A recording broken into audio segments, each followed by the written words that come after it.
Sa mga taga Davao ngayon, kung papayag kayo dito, i-share nyo po mga ka-curious kasi umpisa na to ng kalbaryo at censorship.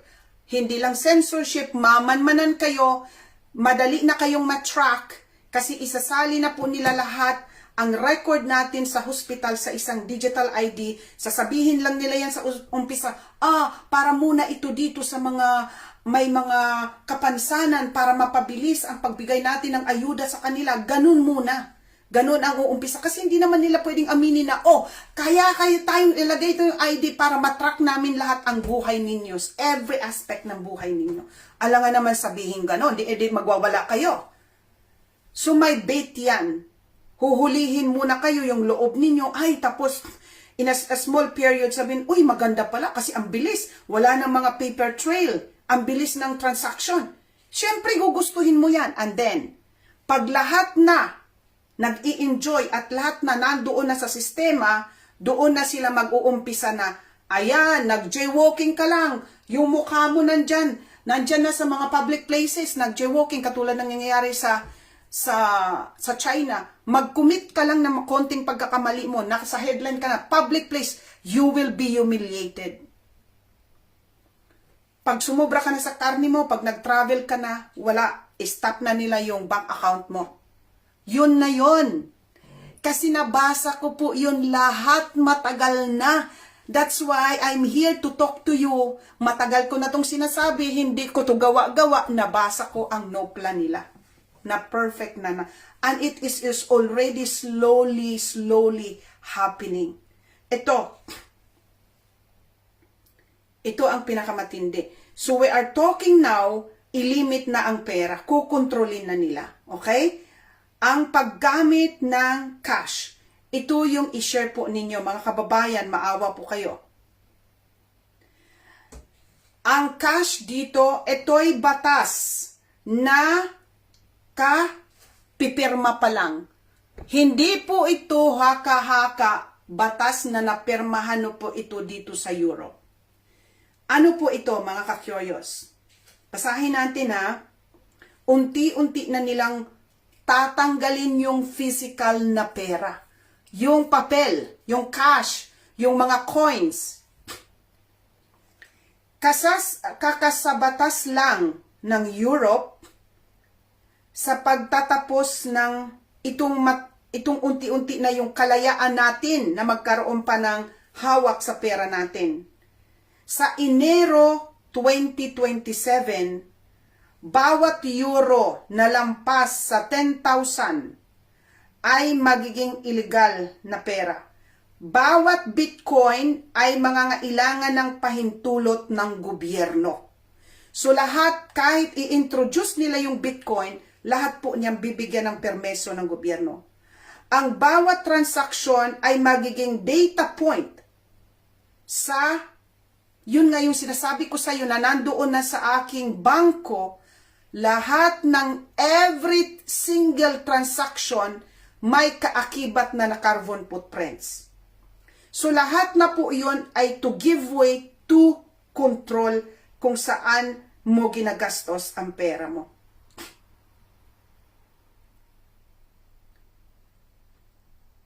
Ito ay hindi lang mungkahi. Ito ay batas na. 340 million European ang gigising sa isang, na para ka ng selda. Okay? Sa sarili nilang bank accounts, ito ang panggurgor, ito na yung kill shot. Ang kanilang rason, the EU Anti-Money Laundering Package, ay hindi lang nagtatrack ng mga kriminal. Itinuturo nito ang bawat mamamayan kasi lahat na po yan, kasi ang reason, yun nga yung sinasabi ko na lagi kung wari silang may dahilan na legal para tanggapin natin, katanggap-tanggap yung mga bagay. Sasabihin nila, para sa money laundering, yung mga nagnanakaw ng pera, matrack natin, alamin kung sino yung mga nagpapadala ng mga sobra na pera, saan ba ito napupunta, but ang endgame nito, isa-isa tayong itatrack. simula 2027, ang pagbili ng kotse gamit ang cash ay magiging illegal na. It will krimen na yon. Kasi ngayon, di ba, bibili ka ng cash o kahit ano, dito sa Europe, ulitin ko, mag-i-start po ito sa 2027. Halimbawa, may binili kang sasakyan, may binili kang bahay, na gusto mong cash, illegal na po yun, bawal na po yun. Ang pagpapadala ng 1,001 sa Bitcoin ay walang pag-aproba ng Estado, ay magti-trigger ng pag-uusig. Kasi ang Bitcoin, pag lumampas ka ng 1,000, ginawa mong 1,001 sa Bitcoin, uusigin ka na. Ang mga anonymous wallets ay mawawala sa isang gabi. Yes! Yung mga wallets yan, pwedeng mawala yan. Darating ang digital euro sa 2029. Yon ang timeline nila. Kasi nga, yung kasasabi ko palang kanina, bibigyan ka ng leeway na mag-enjoy ka, nahahayaan ka muna ganyan, and then pag lahat na, kasi uunti-untiin ka nila, una, bibigyan ka ng insentibo. O, pag nag-ano ka ngayon ng digital na ID, pag nag-apply ka, meron kang mga insentibo, parang susuhulan ka, na mawili ka, na matulak ka, na tanggapin mo yung digital ID. So, it will, from 2007, i-implement nila. Batas na po ito, ha? Batas na. So, umpisa na, pag lumampas ka ng transaction mo, magbayad ka ng more than 10,000, illegal na po yun. Na cash. Cash. So, puro na lang, transaction na lang, digital na ang pagbayad mo. Ililimit na nila ang pagbayad ng cash. So, umpisahan na yan, 10,000. Tapos, ibababa yan nila. Tandaan nyo, pwedeng, pag lumampas ng 10,000, ipagbabawal ka na. Ngayon, uunti-untiin yan, baka sa susunod yan, pag lumampas kayo ng pagbayad, ibababa na yan. 5,000. Ipagbabawal hanggang sa matanggal na ang cash. Ganon ang gagawin nila. At dito, ang digital euro, ang NOPLA nila posible sa 2029. Digital na. Gumastos ang European Central Bank ng 1.3 billion sa pagbuo ng tinatawag nilang, eto na, itong platform para sa digitalization. Ngunit ang mga leak na mungkahi ay naglalagay ng limitasyon sa hawak na 3,000 bawat tao. Wow! So, may nag-leak na limit, ililimit nila sa 3,000 sa bawat tao. Ang bawat pagbili ay tratrakin or itatrack, ang bawat pattern ay susuriin. Ang bawat pagtutol ay posibleng maka-apekto sa bank account mo. Yun na nga. Pag tumutol ka, hindi po ka pumayag, pwede ka nilang parusahan sa kahit na anong paraan.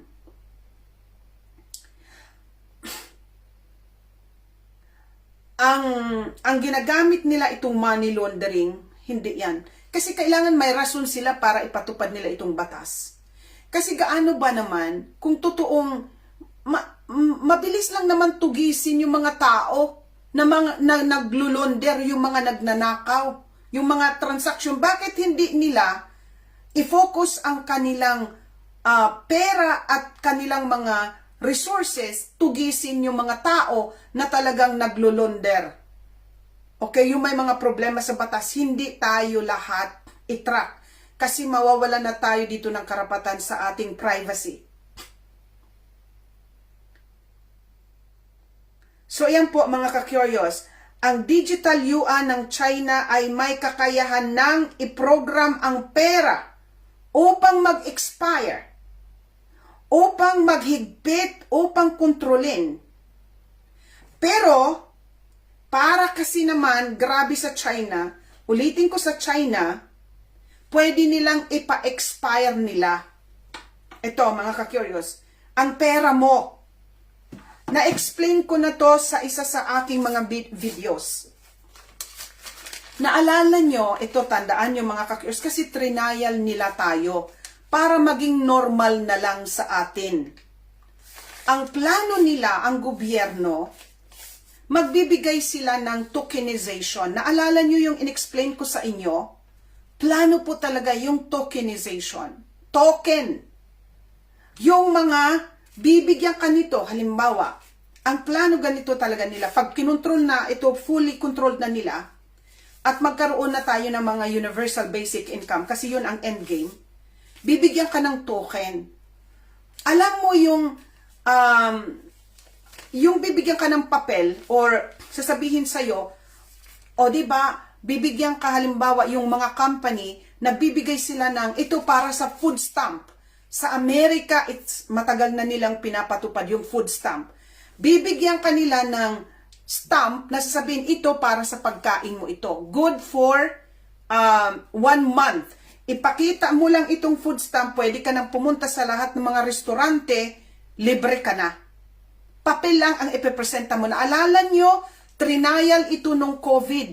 Nag-try sila binibigyan nila ng tagti 3,000 na food stamp. Ang gagawin nila sa mga mahihirap, bibigyan lang kayo ng food stamp. Sasabihin, itong ano na to, para na to sa pagkain. Pumunta ka lang doon sa supermarket, ipresenta mo lang ito, meron kang designated na amount. Halimbawa, 1,000 para sa pagkain. Ngayon, pupunta ka sa restaurant, sinanay na po tayo. Diba, ang McDo, may ano sila, may mga promotion. Sasabihin ng McDo, itong ano na itong meron silang papel na ipipresenta mo pag nasa negosyo ka na meron kang discount hanggang pag bumili ka nitong burger, may papel na ipipresenta ka, binibigay ng McDo, 'di ba, sa mga promo, dumadating dito minsan, pag bumili ka nitong hamburger hanggang December 1, ipresenta mo lang ito, may discount ka. Naalala niyo yon? Yung mga promo nila na ibibigay mo lang itong promo na ito, ipipresenta mo lang, bibigyan ka na ng discount, o pwede mong magamit ito for a certain period of time na may discount ka. Yon ang gagawin nila. Mapoprogram na nila sa China, it's happening now, na ang pera mo pwedeng magkaroon ng expiry date. This is creepy. Makinig po kayo. Yung pera mo sa bangko, kasi digital na, pwede silang pagdating na nakontrol na nila na ang gobyerno na ang magbibigay ng basic income, lahat bibigyan na, sila na ang magbibigay ng rasyon ng pagkain ninyo, nakalagay doon, ito na yung dulo ha. Sinasabi ko na ngayon para alam nyo kung saan tayo papunta. Mawiwili kayo ngayon, ang bilis, digital. Ang dulo nitong digital, lalo na yung pera na hindi mo na hawak, ipoprogram na nila yung pera mo. Sasabihin nila, kasi ang gobyerno na ang magbibigay ng income mo. Halimbawa, yung mga walang trabaho, parang ayuda. Kaya nga, di ba, yung mga 4-piece, ganun na yon. Kaya nga, sinanay na kayo na ang magbibigay na yung 4-piece ang gobyerno. Pero ang catch ganito, sasabihin ng mga tao, kasi ang mga tao basta, uupo na lang kasi mga tamad nga, ang karamihan sa Pinoy, tuwang-tuwa sila pag may ayuda, hindi na nagtatrabaho. Huwag kayong matuwa. Dahil, bawat isang hindi mo pagsunod sa gobyerno, tanggalan ka na. Unti-unti ka. Hindi ka nagpatuklaw, tanggal ka na. Bawasan na yung pera mo. Lumampas ka ng pag-travel mo, tanggal ka na. Sumobra ka sa pagkain mo ng manok o karne, ng itlog, tanggal ka na. Hanggang wala nang matira sa every time na meron kang labag, tanggalan ka na ng rapi mo. Kaya wag kayong matuwa. Kahit nasasabihin, maganda yun kasi magbibigay, mag-isip kayo.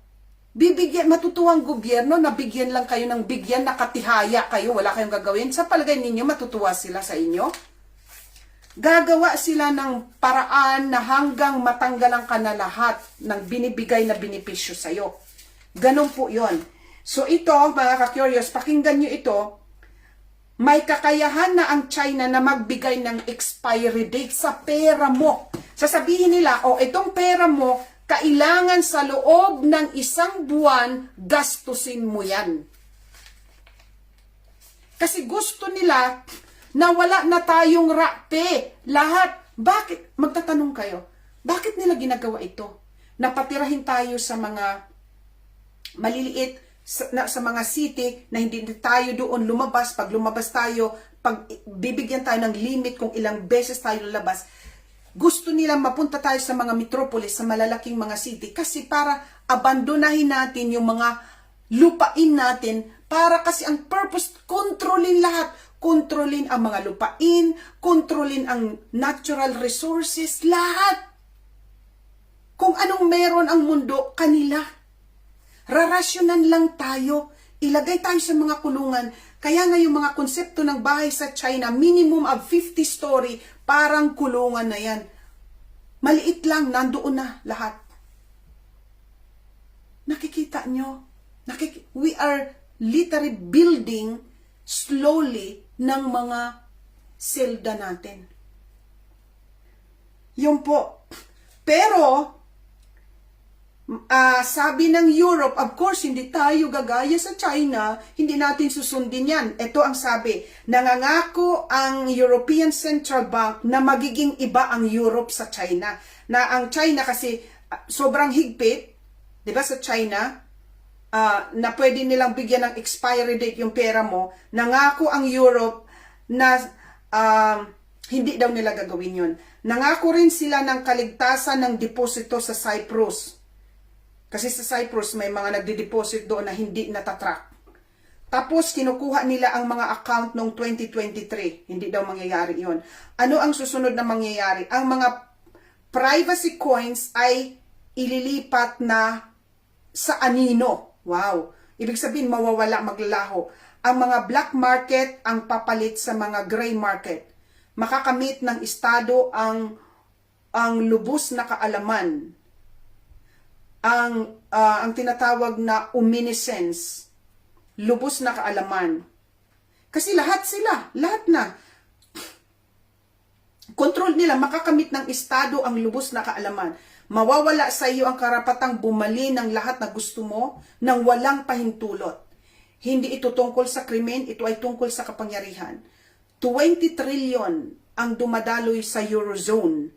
20 trillion ang dumadaloy sa ang ekonomiya natin. Bawat sentimo ay mangangailangan ng pag-aproba mula sa Frankfurt. Sa Germany ito, ang infrastruktura ng tiranya ay itinayo sa pangalan ng kaligtasan palagi. Ito, pag sinabi nila, para sa kabutihan mo yan, para sa kaligtasan mo yan, isipin mo ang kabaliktaran. Hindi sila, sabi ko nga, ang nagpapahirap sa atin ang ating mismong gobyerno. Hindi sila dyan para tulungan tayo. Sila ang nagbubuyo, ang nagkukonspire para ipatupad ang plano ng mga tao na nasa taas. Kaya wala yan silang pakialam sa atin. Tumatakbo ang oras. Dito sa Europe, 847 days na lang hanggang sa araw na magiging kontrolado na ang inyong cash. 1,308 days hanggang sa ilunsad ang digital euro. 0 araw ng mainstream coverage. Walang nagpabalita nito. Sino ang magdedesisyon kung ano ang pinapayagan mong bilhin kapag ang pera ay naging pahintulot? Kasi lahat na. Sila na ang magdidikta, sila ang magbibigay kung papayagan nila tayong, kung anong gawin natin sa pera. Ito po, mga ka-curious, ang nakakatakot na balita. Uulitin ko, ilang panahon, sa 2027, ito na po, hindi na po tayo po pwede dito sa Europe ng magbayad ng cash na more than 10,000 euros. Okay? At sa mga Bitcoin na yan, ililimit na po nila. So yan po mga ka-curious. Now, so ang Davao, nag-launch na sila, papunta na yan, pati yung ating bangko, ilalagay na yan nila. Nasa sa inyo na po yan. Ibinigay ko na ang information kung saan papunta. Ulitin ko, batas na po ito ng paglilimit ng paggamit ng ating cash. Okay? Now, punta tayo dito. So tapos na tayo dyan, mga ka-curious. Punta muna tayo dito sa nangyayaring gulo na sinabi ko sa inyo. Paki-tag nyo sa mga kamag-anak ninyo na nandito sa Europe. Kasi kami dito, nandito na, but kami dito, may ibang panahon pa, ang mga tao dito, pag nalaman ito ng masa, kasi wala nga coverage sa media. Wala. Itong batas na sinasabi ko nakaka-approve pa lang, walang coverage dito. Malamang itong video, itago din ito. Kaya tulungan niyo po ako at sasabihin niyo, sa Europe naman yan, mauuna pa kayo, nandyan na sa Davao, ang digital, yun na po yun. Isa na lang yung pag may digital ID, isasama na nila ang bangko mo. Masasabihin niyo, mga ka-curious, it's happening everywhere dahil yun ang no plan nila. Wag na kayong mag-question para hindi mangyayari yan sa Pilipinas. Nauuna pa nga kayo eh. Andyan na nga sa inyo eh. Blockchain, kami dito wala pa. Ina-announce lang dito kasi may batas dito na kailangan malaman ng taong bayan. Kayo wala. Walang ganon. Kami dito ina-announce. But pwede kaming lumaban pa dito. Kaya nga piniprevent nila, ayaw nila na malaman ng masa kasi alam nila ang masa magwawala. So i-share nyo na po, mga ka-curious. Now, punta na tayo dito sa kanilang NOPLA. This is a series of, anong oras na ba? 2:00 na, no?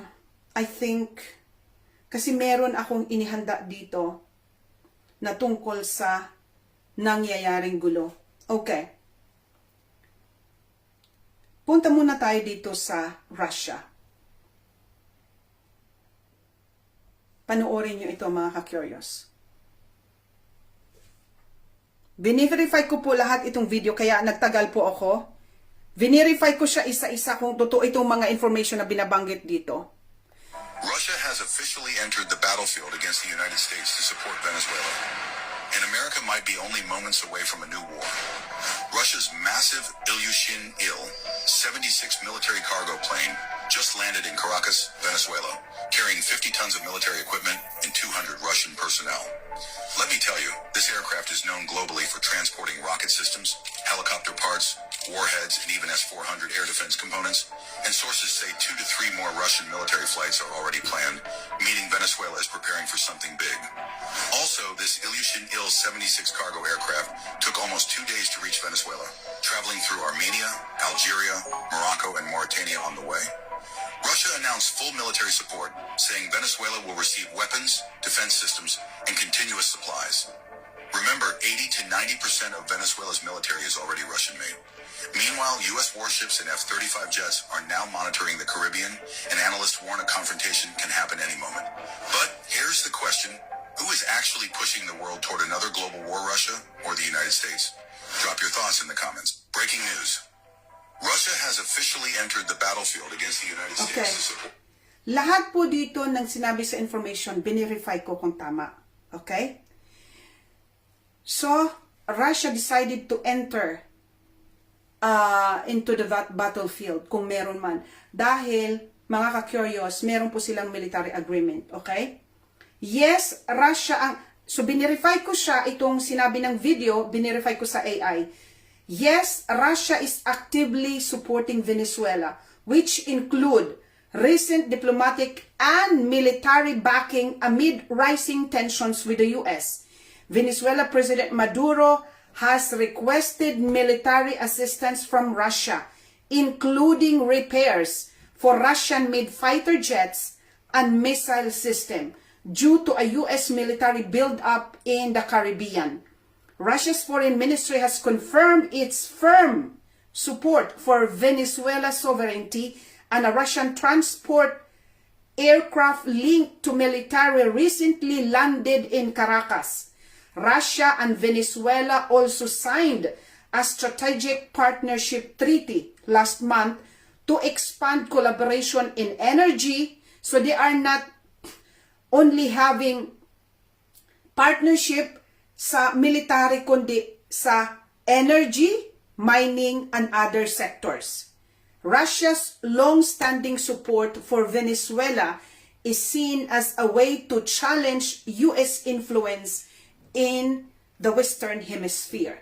I think itong desisyon, ulitin ko, nagdesisyon na po ang Russia na suportahan ang Venezuela, meaning pati mga armas at military men. Now, dahil kung maaalala ninyo, target dito sa Caribbean na makipagbangbang dyan si Trump. Okay?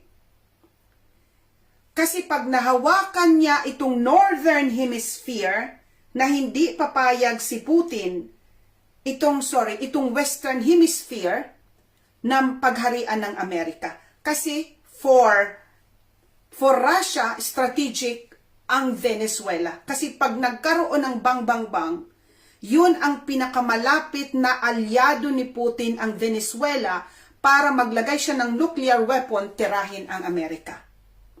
Kaya strategic partner at hindi basta-basta bibitawan ng Russia ang Venezuela. Ulitin ko, nag-commit na po ang Amerika na they will actively support Venezuela. Okay? Now, ito pa. Yes, a Russian Tu-76 transport aircraft. Ito po yung transport aircraft na nagpapadala na po ito ng mga armas, ha? Hindi lang po ito mga normal na aircrafts. Transport aircraft was struck landing in Caracas in late October 2025. And a senior Russian lawmaker stated that Buk M2E and Panzer S1 air defense systems, so pinadala na ng air defense system, were recently delivered to Venezuela by such aircraft. The Russian aircraft confirmed or reported to be transporting military cargo. So ang labas po nito, ang laman nitong transport military cargo to Venezuela, itong mga ka-curious.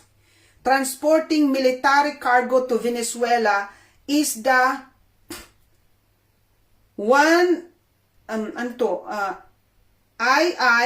Yushin 2, I think ito yata yon.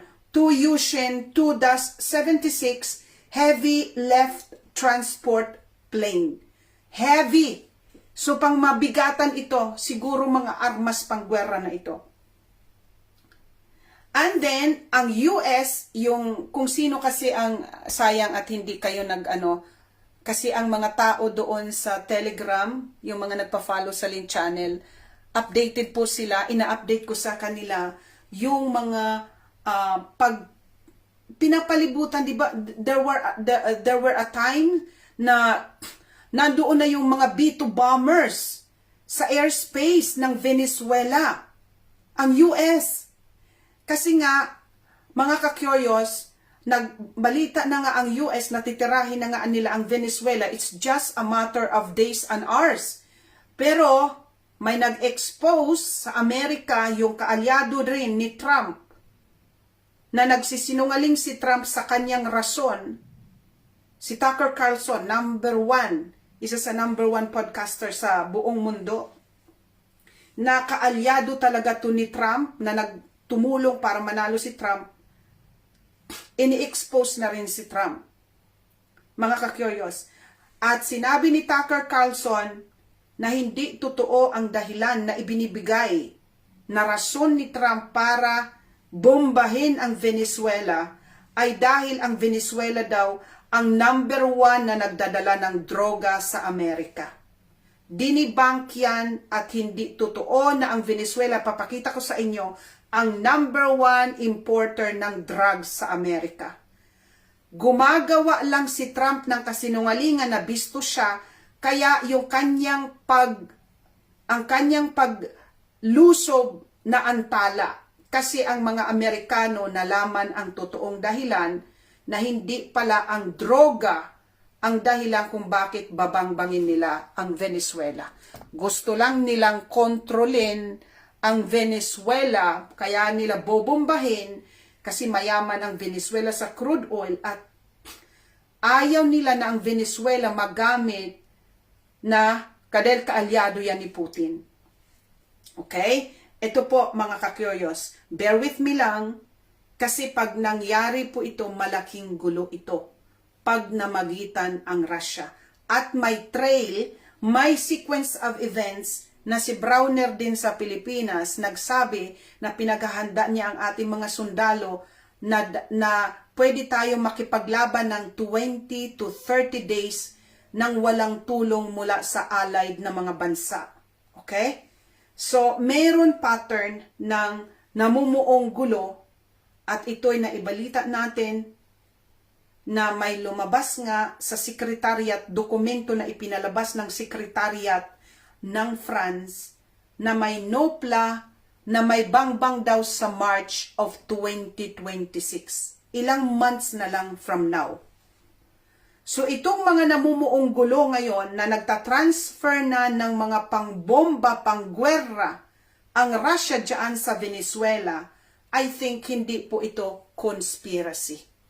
It's all happening now. Now, so kinonperma na itong Russian Tu-76 transport aircraft was struck landing in Caracas. Okay? US, ito ang posisyon ngayon ng US. US fighter jets and ships are actively monitoring the Caribbean as part of a significant military build-up, the largest in decades, primarily aimed at counter-narcotic operations, with assets including, andoon na yung kanilang USS Gerald Ford aircraft carrier. Nandoon na sa Caribbean, yung malaking ship po yun na pwedeng mag-land, mag-take off ang aircraft sa barko. Yung aircraft carrier nandyan na. F-35B stealth fighters and a host of other warships and drones. Nakaposisyon niya daan sa, malapit dyan sa sa Caribbean. The number, now, himayin natin. Sinabi ko nga sa inyo, nagpalabas ang American, it's just a matter of days at oras na lang na po pwede nang lusubin ng Amerika ang Venezuela. Hanggang ngayon, hindi natuloy. Kasi nga, sa palagay ko, this is my personal opinion, na na-expose kasi si Trump. Nung sinabi niya na kailangan daw bombahin ang Venezuela, kasi nga ang Venezuela daw, pinakawalan ang kanilang mga preso at ipinadala doon sa Amerika. At nga, dahil nga daw sa mga narco-traffickers mula sa Venezuela. Hindi po totoo, nagsinungaling si Trump. At nakikita nyo, ipinopost ko nga sa Link Channel na may mga tinitira na mga boats ang Amerika, pinapasabog nila na mga traffickers daw yon na galing sa Venezuela kasi kailangan na naman nila ipakita na kailangan ma-justify ang kanilang pagbomba kasi nga may mga narco-traffickers. Now, nabulgar ito na nga yung sinabi ko kanina, ng number 1 supporter ni Trump na si Tucker Carlson. Sabi ni Tucker Carlson, hindi totoo yung rason ni Trump na bakit kailangan bangbangin ang Venezuela. Dahil ito, kinonfirm ko kung totoo yung sinabi ni Tucker Carlson na hindi ang Venezuela ang number 1 importer ng droga sa Amerika. Ang number 1 source, ito binirify ko na siya. The number 1 source and distributor of methamphetamine to the US, including the Midwest, is Mexico. So, ang number 1 sa meth na nagpapadala sa Amerika, ang Mexico, hindi Venezuela. Primarily controlled by Mexican drug cartels like Sinaloa Cartel and the Jalisco New Generation Cartel.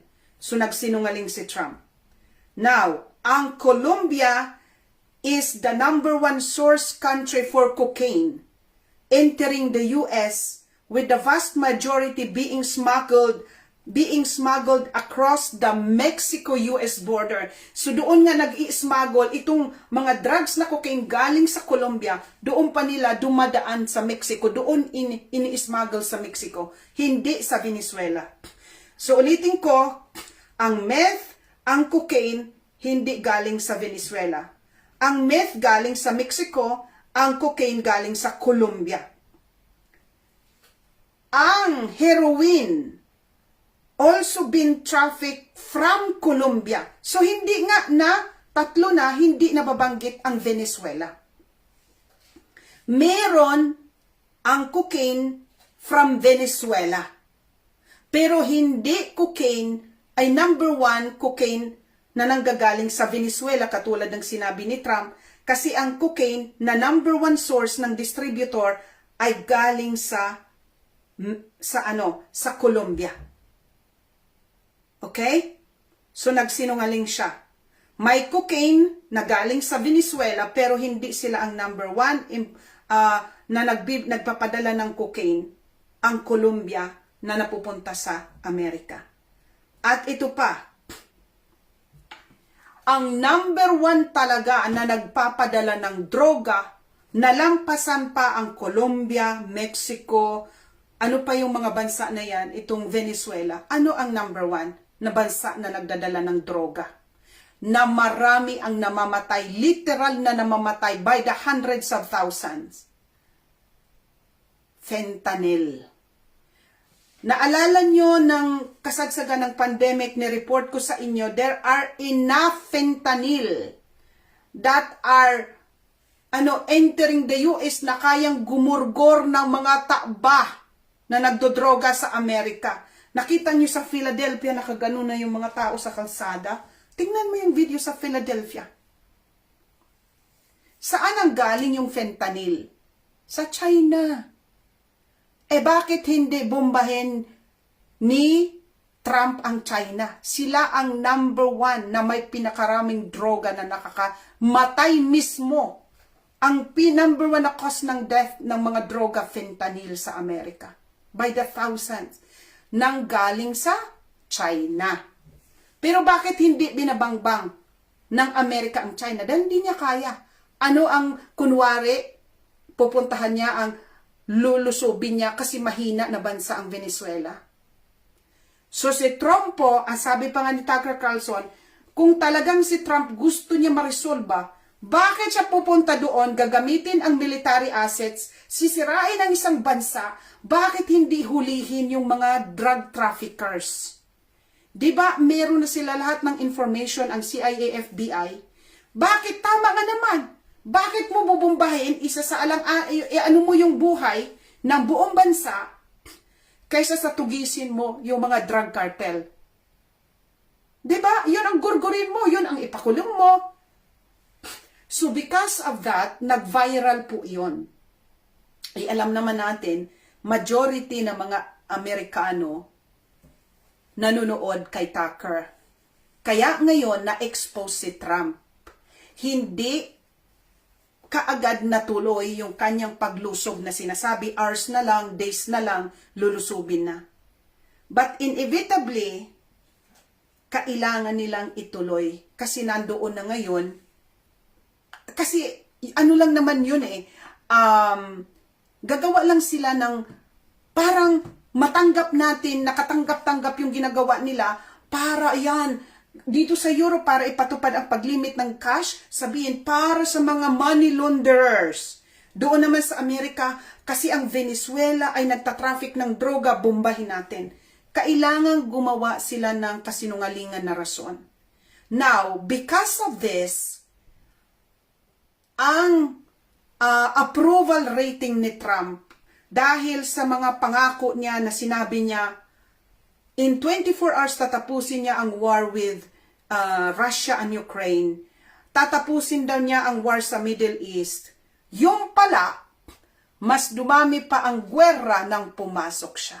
Mas lumala ang labanan diyan sa Middle East dahil inamin din niya na siya, ang Amerika, ang pinakamaraming binibigay na armas sa Israel. Kaya sila talaga ang salarin. Now, bumulusok pababa ang approval rating ni Trump dahil sa mga pagbubomba nila sa mga wars at lalo na itong pagsabi niya na yung Jeffrey Epstein na kaso ay gawa-gawa lang na hindi totoo. Na samantalang na ipinakulong na ng Amerika, nakakulong na yung girlfriend ni Jeffrey Epstein. Nasa kulungan na dahil nagchuchok-chak sila itong mga billionaires na mga takba. Kasama na si Billy Boy. Pero ngayon, sinabi ni Trump na hoax lang daw yon, hindi totoo yon na Jeffrey Epstein case. Kaya galit na galit ang mga Amerikano. Mula sa 93% na approval rating, 70-something na lang. So it's more than 20% ang binulusok ni Trump ngayon. Yon ang latest survey. Dahil nga, ito na naman, nagpupunta na naman sila para bangbangin ang Venezuela. Now, ano sa palagay ninyo ang isang rason bakit gusto nilang bangbangin ang Venezuela? Kasi si Trump nagsinungaling nga siya na kaya nila babangbangin dahil daw ang Venezuela ang number 1 na nagdadala ng droga sa Amerika. Sinungaling. Now, ano ang interes? Dahil may interes sila, ang Venezuela mas mayaman pa pala sa crude oil ng Saudi Arabia. Ang laki pala ng crude oil. At alam niyo po ba mga ka-curious kung sino ang number 1 beneficiary ng crude oil ng Venezuela? 90+%. Lahat halos ng crude oil ng Venezuela napupunta saan? Sa kalaban ng Amerika na ang China. Kasi for the longest time, binigyan niya ng sanction, pinahirapan ang ekonomiya ng Venezuela ng Amerika.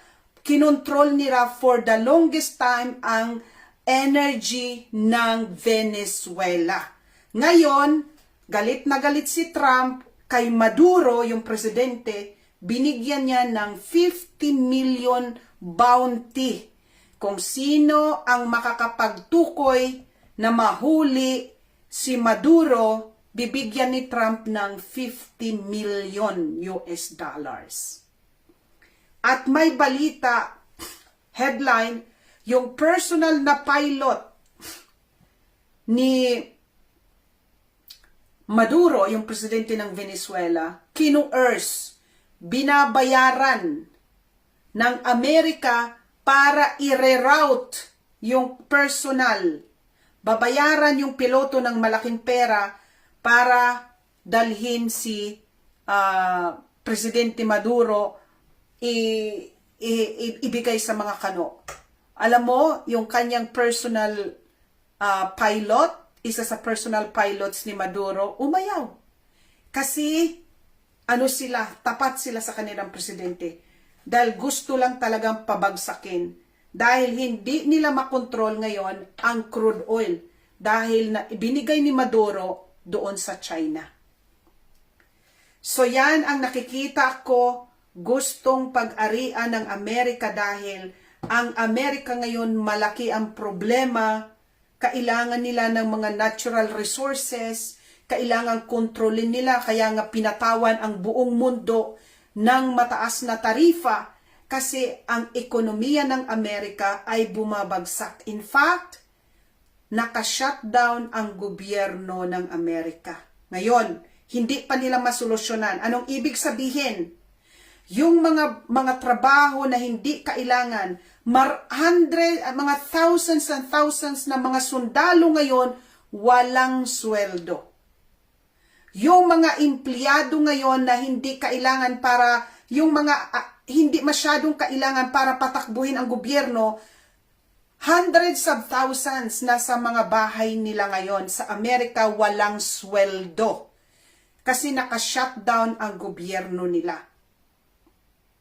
Now, ang ekonomiya ng Amerika in just 2 months, nagdagdag sila ng 1 billion US dollar sa kanilang utang. Meron na silang 38 trillion na utang ang Amerika. Bakit? Kasi sa dami ng gwerra na hinaharap ng Amerika na pinupunduhan nila.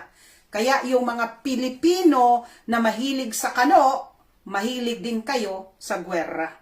Kasi sila ang nagpupundo sa lahat. Panoorin nyo itong video ni Trump na sabi niya, we have settled 8 wars daw. At the 9th wars is coming. Yon ang kanilang mga gwerra na pinupunduhan. Tandaan, ano to? Pakinggan nyo. And with that went a certain thinking. And we fought in a very politically correct way after that. We always had the strongest military. Now we have a stronger military than we've ever had before. Yes, you are always the strongest kasi pumupunta kayo para bumbayin ng mga bansa. Yes. But we have, if you think we settled 8 wars in 8 months, I'm now including this one, by the way, if that's okay. They may Including say, this one. It was quick. Kasi nandoon po itong nagsasalita siya sa Knesset, yung parliament yung pumunta siya doon sa Israel, sa parliament ito ng Israel, sa parliament building ng Israel. Dahil nga sinisitil nila yung ceasefire ng Gaza. Na ngayon, hindi naman nagkaroon ng ceasefire kundi lumala pa. Ngayon binabangbang ng Israel ang Lebanon. Okay? At sabi niya, sinisitil daw yung 8 wars na yun na sabay-sabay. Yung mga bansa nila na binabangba ngayon sa Middle East, sila po, meron recent pronouncement si Trump na sabi niya, ito ang words niya, sabi na, I am very much heavily into it. He was referring doon sa pagbubomba ng Israel sa Iran. Siya din ang nag-okay doon sa pagbomba ng Israel sa Iran. Inamin niya, I was very much into it doon sa bombing. In fact, nandoon siya tumitingin sa White House habang binubomba ng Israel ang Iran. So, they are dealing, itong mga wars ngayon na nangyayari, ano po nila yon? At itong nangyayari ngayon, pinupunduhan po. Dahil ang nagpupundo ng Israel, 75% ng armas na ginagamit ng panggwerra ng Israel galing sa Amerika. And now, they are going to have war again with Venezuela. Now, eto, naalala niyo si Browner nang sinabi niya, itong ulitin ko lang, na kailangan daw maghanda ang ating militar ng 20 to 30 days na kaya nating lumaban ng walang tulong sa mga kaalyadong bansa natin. So, nagpe-prepare si Browner. At naalala nyo na si Browner, sabi niya, oh, may pang world class na tayong sandatahan. Dahil nga, nagyayabang si Browner dahil dumating yung 3 batteries ng BrahMos. Okay? Sandali lang. Akala ko mahuhulog na yung ano. Sandali lang ha. Basahin natin para hindi tayo magkamali. Sabi ni Browner na yung maituturing na daw na ang sandatahan ng Pilipinas ay world class.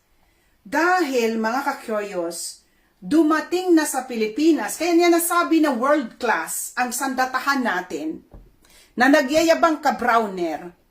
Kasi sabi niya, oh, ano pang world class na tayo? Dahil dumating pala sa Pilipinas, yung 3 batteries ng BrahMos, supersonic anti-ship missile system mula sa India. Anti-missile system na BrahMos. Ano po to mga kakurious? Supersonic. Ang ibig sabihin nito, mas mabilis pa ito sa sound. Kung naririnig mo yung sound, mas mabilis pa to na BrahMos na binili natin. Sabi ko nga sa post ko, ang catch lang na nagyayabang ka Browner, Hindi mo binili ng amo mo yan. Hindi binili nitong admin. Part yan ng 375 million US dollar na pinondohan ni Duterte. Binili niya nung 2022 pa lang. Ngayon, dineliver niya. Kaya world class na tayo dahil tayo ang pinakaunang bansa sa Asia na bumili ng Brahmos. At magiging pinakauna tayong operator, international operator nitong Brahmos. Okay, ulitin ko, ito'y isang supersonic anti-ship missile system mula sa India. Kaya nga sabi ko, pero itong Brahmos na ito, joint venture ito ng India at saka Russia. This is India and Russian technology. Ang catch nito, kung magkaroon tayo ng gwerra, gagamitin natin itong teknolohiya na ito kontro din sa grupo ni Putin. Kasi nga, kakalabanin natin ang Taiwan at kakalabanin natin ang China. Diba? So sabi ko, wow, bumili tayo ng isang Brahmos na ang gumawa Russia at India. Kasi bumili tayo ng Brahmos na gawa ng Russia kasi si Duterte pro-Russia siya, di ba? Pro-China. Kaya sabi ko, wow, meron tayong technology na gagamitin natin laban sa Russia. Natuwa ngayon si Trump kasi yung ginastos natin na 375 million US dollar, gagamitin natin para tulungan natin si Trump sa kanyang endless wars. Nakikita nyo? Taxpayer money para bangbangin natin ang kalaban natin na China na wala naman tayong kalaban, na hindi natin kalaban, kundi kalaban ng Amerika, tayo ang ipapain. Ayan. Now, ito kasi, mga ka-curious, kaya ko sinasabi sa inyo, kasi for the first time, naglagay ng voice. Ano ko nga, but I'm just trying to make a point here, na para magkadugtong-dugtong na meron talaga gwerra na kanilang pinaghahandaan. Nakikita nyo yung mga yellow dots na yan? Ito, nakikita nyo? Ito. Mga buoys po yan, malaki po yan. Nilagyan yan, for the first time, naglagay niyan ang Chinese. Ito the Philippine Coast Guard released photos of the Scarborough Shoal showing the Chinese have installed 2 new yellow buoys, one in the northwestern tip and the other in the center of the shoal. Structural debris has been found in the southeast of the shoal.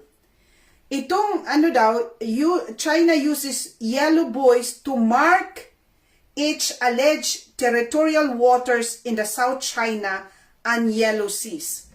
Dahil minarkahan na ng China na kanila yon, ito'y ang kanilang territorial waters kasi nga ang US magkakaroon or nagpe-prepare sila ng live rocket firing exercises doon sa area. Kaya minarkahan na ng China nitong mga yellow buoys na ito yung alleged territorial waters namin. Kaya wag nyong istorbohin. Kaya titingnan mo, ang Amerika talaga, sabi ko nga ang Amerika, pupunta pa, layo-layo nila, magkakaroon sila ng live rocket firing exercise. Yun na nga yung hindi makita ninyo dyan sa Pilipinas na kung sino pro-Amerika pa rin kayo. Ang China, meron pa nga siyang karapatan doon kasi nag-aano siya meron siyang lupa ay dagat na kiniklaim natin, katulad ng pagkiklaim ng Pilipinas, katulad ng pagkiklaim ng 6 na bansa, pati ang Korea, may mga disputes tayo sa waters na yan. May nagkiklaim, 6 na bansa nagkiklaim. Ang Amerika, hindi naman sila claimant. Bakit sila makikialam doon? Magkakaroon pa sila ng live rocket, exercise doon sa malapit na yan. Kaya ang China, nagkumahog na maglakay ng kanilang demarcation doon by putting these yellow boys. Yung lumulutang na yon. So nakikita nyo na talagang meron silang iringan. Magkakaroon ng live rocket exercise ang Amerika doon sa atin. Malapit doon sa Scarborough Shoal. Kay pakikialaman na naman ang Amerika dyan. Hindi pa sila nagkasya sa siyam na gwerra na hinaharap nila ngayon, pupunta pa sa atin. Now, ano pa ba, mga ka-curious? Ito ang catch. Saan na siya? Bear with me lang kasi ang dami nito. Na-confuse na ako sa dami nito. Bear with me lang at gusto kong ipabasa sa inyo na may plano ang China na lusubin ang Taiwan next year. Ayan. Sana.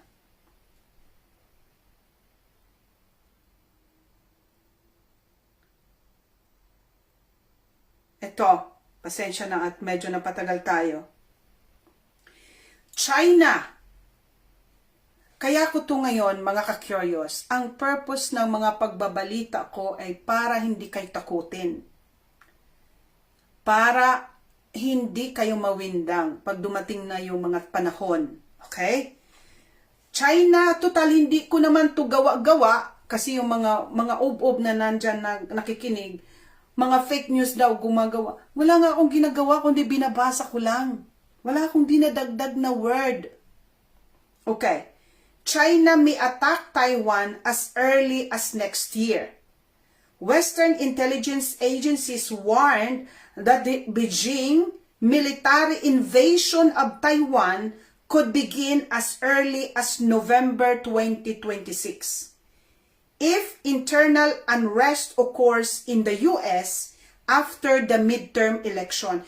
Kasi tinitingnan, ito, nasabi ko sa Telegram kahapon na posibleng magkaroon ng civil unrest sa Amerika knowing yung mga nangyayari na ngayon pagkatapos ng midterm election, nahihint ng China na may mangyayari sa Amerika. At yung kaguluhan internally sa Amerika sa midterm election, pwedeng i-take ang opportunity na yan na China na kunin niya ang Taiwan.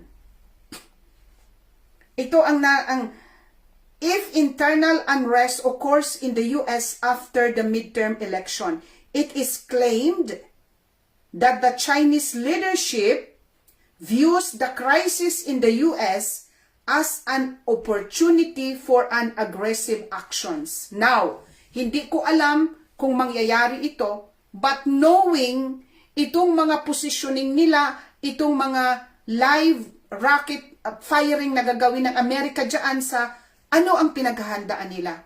Bakit sinabi ni Browner na kailangan natin maghanda ng 20 to 30 days ng bakbakan ang mga sundalo natin na maging ready sila nang hindi tayo tinutulungan ng ating kaalyadong bansa, ng kaalyado natin sa gwerra. So bakit may mga pronouncement na ganon? Bakit naglalagay na ng Chinese ng mga buoy para markahan na kanila yun yung mga territorial waters na yun? Bakit? At hindi lang po yun, mga ka-curious. Ang Prime Minister ng Japan, nagsabi niya, ito yung bago na Prime Minister, yung babae, naka-i-elect lang.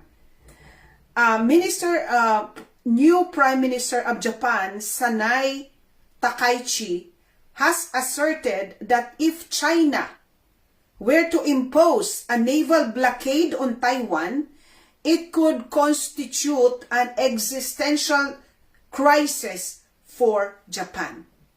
So pati mismo ang Prime Minister ng Japan, sinasabi na kung magkaroon ng blockade, kasi plano na ng China na kunin niya ang Taiwan. Mga ka-curious, wala tayong pakialam doon.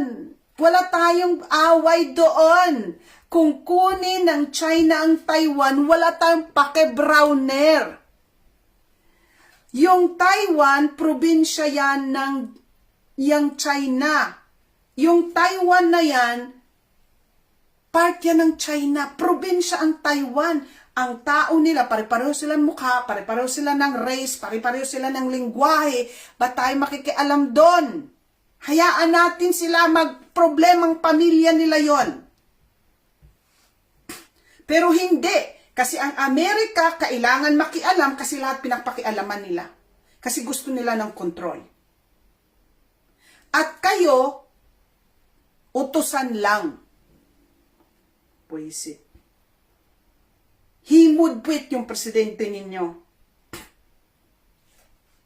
Now, Chinese, sabi ni ng Prime Minister, Chinese could impose a naval blockade of Taiwan to prevent the arrival of US forces, sabi ng Prime Minister ng Japan. If such blockade was to happen, the limited exercise of the right of self-defense is possible, allowing the deployment of self-defense forces for defense as well as the use of force. So of course, kasi kaalyado ng Amerika ang Japan, kasali sila.